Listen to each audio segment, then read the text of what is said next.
ఆంధ్రప్రదేశ్లో 2024 ఎలక్షన్లో ఎవరు సీఎం కావాలని కోరుకున్నారు? జగన్. ఎందుకన్నా? అంటే సంక్షేమ పథకాలు ఇస్తున్నారు, అలానే స్కూల్స్లో ఇంగ్లీష్ మీడియం పెట్టారు, డెవలప్మెంట్స్ కూడా చేస్తున్నారు. డెవలప్మెంట్ ఏం అవ్వలేదు, ఉట్టి సంక్షేమ పథకాలు నడిపిస్తున్నారు. డెవలప్మెంట్ అంటే ఇప్పుడు ఇన్ఫ్రాస్ట్రక్చర్ అనేది ఒకేసారి అవదన్న. ఇప్పుడు కరోనా టైంలో 2 years వేస్ట్ అయింది.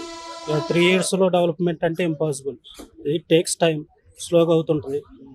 అలానే మెయిన్ మౌలిక సదుపాయాలు చేస్తున్నారు. ప్రతి విలేజ్లో ఒక సచివాలయం నిర్మించారు, అది ఒక డెవలప్మెంటే కదా. అలానే స్కూల్స్ని బాగా చేస్తున్నారు, అది డెవలప్మెంటే కదా. అలానే రోడ్స్ని కూడా బాగా చేస్తారు, కాకపోతే ఇట్ టేక్స్ టైం. ఈ టర్మ్లో చేస్తారు. ఇప్పుడు మద్య నిషేధం ఎందుకు అవ్వలేదు అంటారు? మద్య నిషేధం అనేది అది ఎడిక్ట్ అయిన వాళ్ళకి తెలుసు అన్న, ఒక్కసారిగా వాళ్ళు మాంచలేరు. గవర్నమెంట్ అంతా ట్రై చేసినా కానీ వాళ్ళు ఎక్కడికి పోయినా తాగుతారు. ఇప్పుడు దేశం మొత్తం బహిష్కరణ చేయలేదు ఆల్కహాల్. ఇక్కడ మన స్టేట్లో ఆఫ్ చేస్తే తెలంగాణ వెళ్ళి తాగుతారు. తాగే వాళ్ళు ఎక్కడికి వెళ్ళైనా తాగుతారు. సో అలానే మనకి లోటు బడ్జెట్ ఉంది, రెవెన్యూ లేదు. ఒక్కసారిగా తీసేస్తే స్టేట్కి కూడా నష్టం జరిగిద్ది. తాగే వాళ్ళు ఎలాగో తాగుతారు కాబట్టి దాన్ని స్లోగా తగ్గించుకోవాలి. అలానే ముందు తాగేవాడికి విచక్షణ ఉండాలి, ముందు వాడు తాకుండా ఉండాలి. ఇక్కడ ముందు తీసేసినంత మాత్రాన జనాలు తాకు అనేది లేదు. సో గవర్నమెంట్ కూడా ట్రై చేస్తుంది. సో వాళ్ళు గ్రాడ్యువల్గా తగ్గిస్తున్నారు. నెక్స్ట్ ఏపీలో పవన్ కళ్యాణ్ ఎమ్మెల్యేగా గెలుస్తారంటారా? ఐ డోంట్ నో అన్న, తెలియదు. 175కి వైఎస్ఆర్కి ఎన్ని సీట్లు రావచ్చు? అంటే నేనైతే 120 కంటే తక్కువ అనుకుంటున్నాను, నా అభిప్రాయం. ఏ పథకాల వల్ల చాలా మంది సోమరిపోతులు అయ్యారంటున్నారు అక్కడ. దానిపై మీ opinion? సోమరిపోతులు అంటే ఎలా అవుతారన్న? సోమరిపోతులు ఇప్పుడు లేని వాళ్ళకి డబ్బులు ఇస్తే వాళ్ళ సోమరిపోతులు ఎలా అవుతారు? వాళ్ళకి ఆర్థికంగా బెనిఫిట్ కదా. ఇప్పుడు కరోనా టైంలో చాలా మందికి పని లేదు, చాలా మంది ఉద్యోగాలు పోయినాయి, అందరూ పోయారు. సో లేని వాళ్ళకి అసలు బయటికి పోయి పని చేసుకోవడానికి ఏం లేదు. మరి వాళ్ళు ఏమి ఇచ్చి తింటారు? డబ్బులు లేకపోతే ఎలా తింటారు, ఎలా బతుకుతారు? లేని వాళ్ళతో పాటు ఉన్న వాళ్ళకి కూడా కొంతమందికి ఆ పథకాలు అందడం వల్ల సో లేని వాళ్ళకి ఇంకా పడినాయి కదా. ఎన్నటికైనా మళ్ళీ అప్పుడు తెచ్చిన డబ్బు ప్రజలే కదా కట్టాల్సింది అంటున్నారు. ప్రజలే కట్టాలన్న, ప్రజలేదంటున్నారు, ప్రజలే కట్టాలి. కనీసం గవర్నమెంట్లు, అంతకుముందు ఉన్న గవర్నమెంట్లు అలా కూడా చేయలేదు కదా.